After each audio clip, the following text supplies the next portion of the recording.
الأنبياء والمرسلين.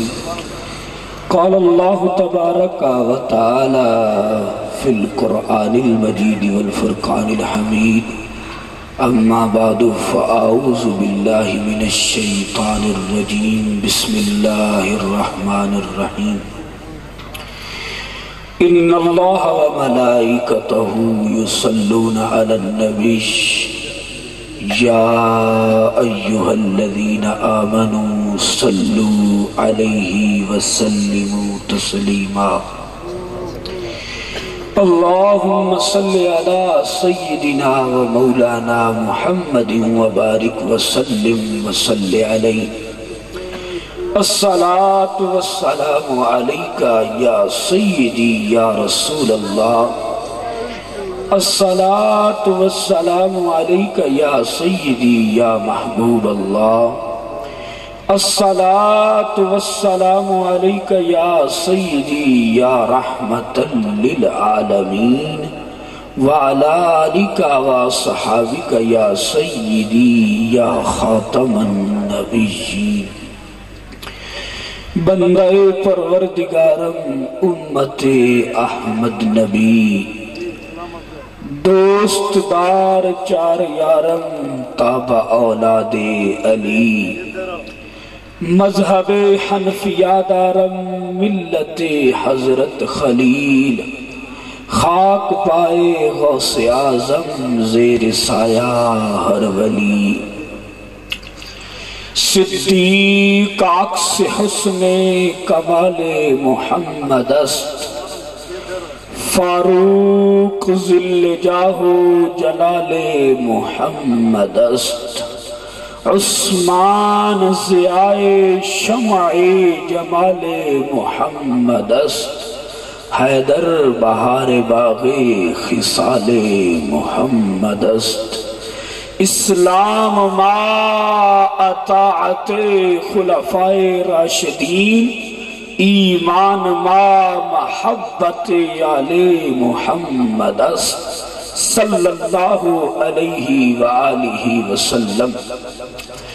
ابو بکر ہم چکابہ، عمر در طواف، او عثمانہ آب زمزم، علی حج اکبر است.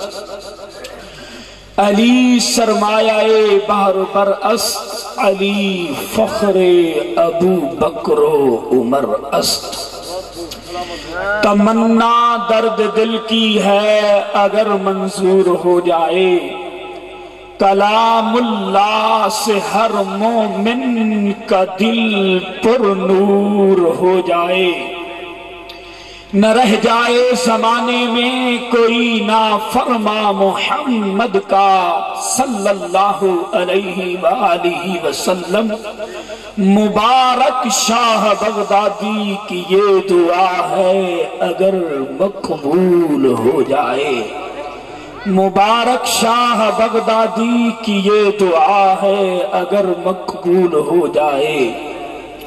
اور خشک شاخوں کو وہ تازہ گلاب دیتے ہیں، عہد پیری کو پھر سے وہ شباب دیتے ہیں. پڑھ لے درود ان کی ذات پر، غفلت نہ کر، خدا کی قسم آج بھی وہ تیرے سلام کا جواب دیتے ہیں.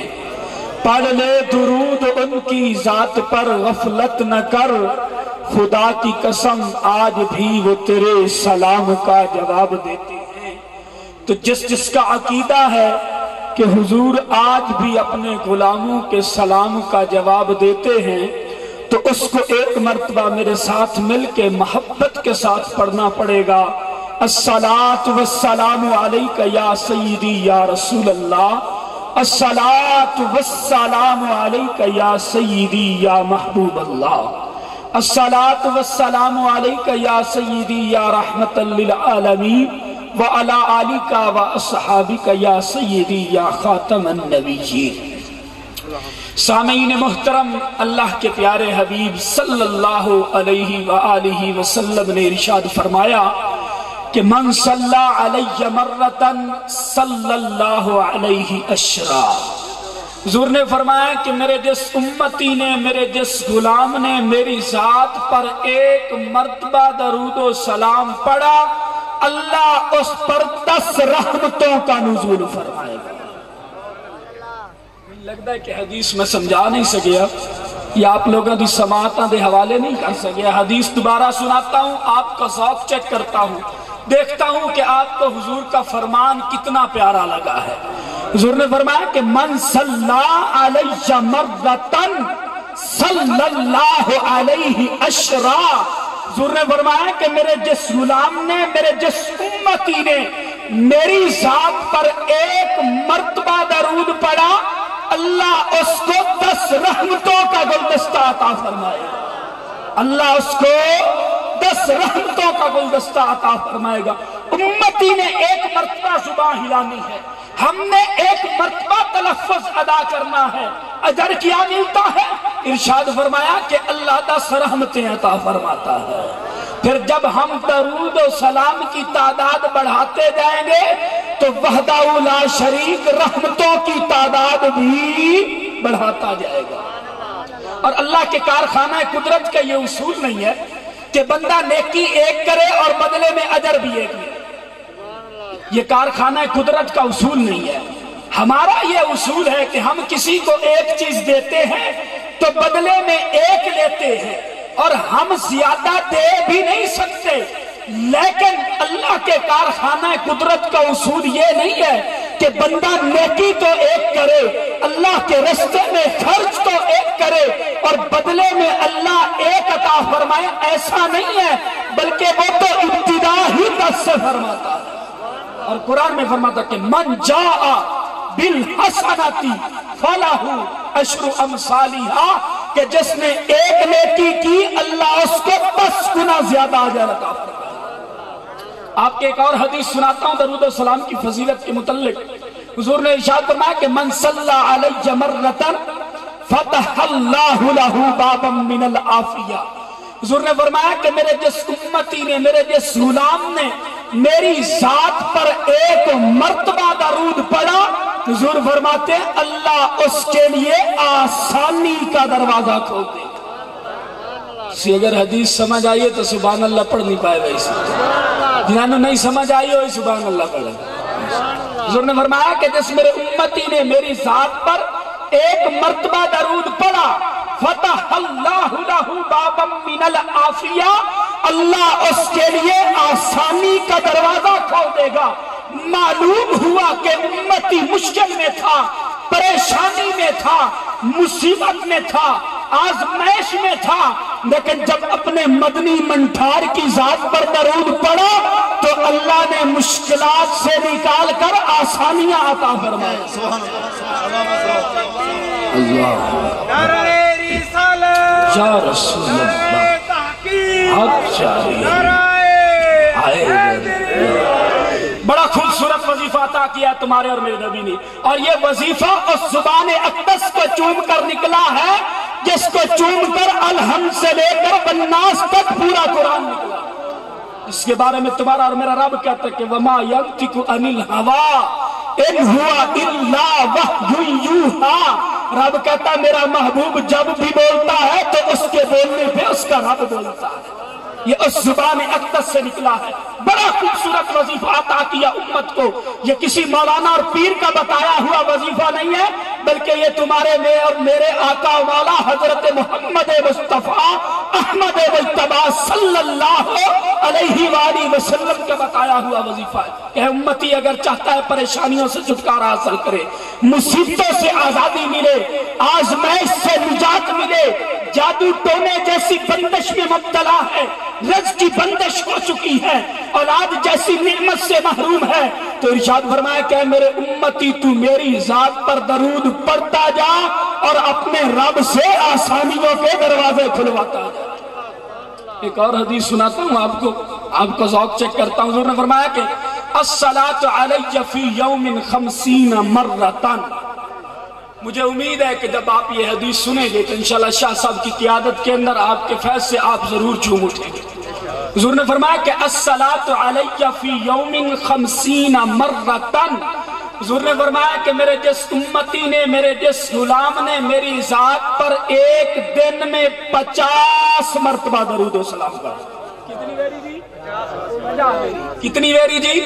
50 ویری. حضور نے فرمایا کہ میرے جس امتی نے میری ذات پر 50 مرتبہ درود و سلام پڑھا، تمہارے اور میرے نبی ارشاد فرماتے ہیں کہ صافحتہ یوم القیامہ، قیامت کے دن میں خود محمد اس سے مصافحہ کروں. فرمایا کہ جس میرے امتی نے میری ذات پر، آپ کو مصافحہ کا بتاؤں، مصافحہ کہتے ہیں کسے؟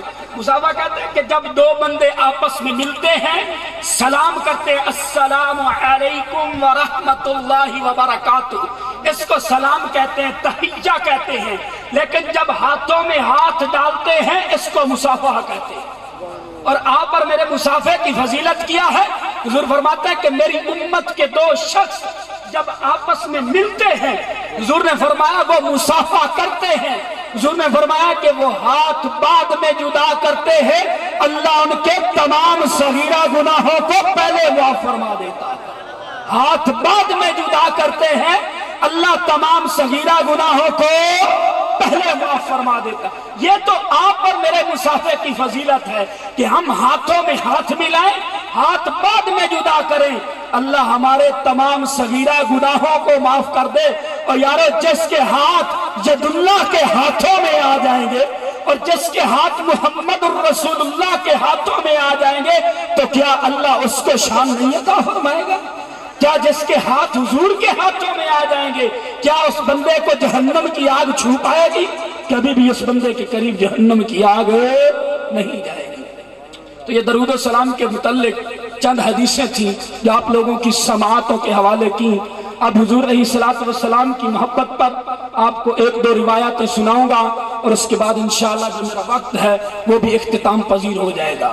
سامعین محترم، یہ درود و سلام کی روایات اور احادیث آپ کو سنانا، اس کا مقصد، اس کی غرض و غایت یہ ہے کہ آج ہمارے دلوں سے محبت رسول کو نکالا جا رہا ہے.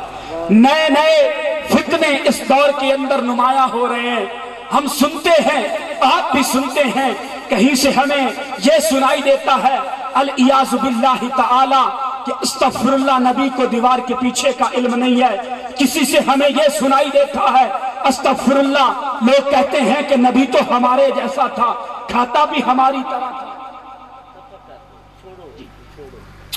چھوڑتے ہیں، شاہ صاحب نے کہا چھوڑو، لیکن آپ کو یہ بتانے کا مقصد یہ ہے کہ ہم نے جو عقیدہ ہمارا ہے یہ ہمیں آج سے 1400 سال پہلے یہ عقیدہ ہمیں صحابہ کرام نے دیا تھا اور اہل بیت اطہار نے دیا تھا کہ ہم اپنے نبی کی محبت پر کمپرومائز نہیں کر سکتے.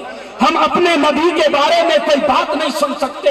ہمارے دلوں میں اپنے نبی کی محبت راسخ ہونی چاہیے، اپنے نبی کی محبت پختہ ہونی چاہیے.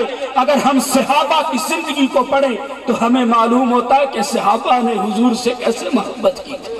اور ہماری ملک پاکستان کے اندر اس طرح کے لوگوں کے بارے میں غلیظ النسب، نجس العین، بس بات ہی ختم. جی سبحان اللہ. غلیظ النسب اور نجس العین، شاہ صاحب نے بڑے نکتے عطا کیے ہیں کہ جن کا عقیدہ اللہ کے حبیب کے بارے میں، صحابہ کرام رضوان اللہ علیہم مجمعین کے بارے میں اور اہل بیت اطہار کے بارے میں درست نہیں ہے، وہ غلیظ النسب اور نجس العین ہے. یہ اہل سنت کا عقیدہ ہے اور اسی پر اہل سنت قائم ہے.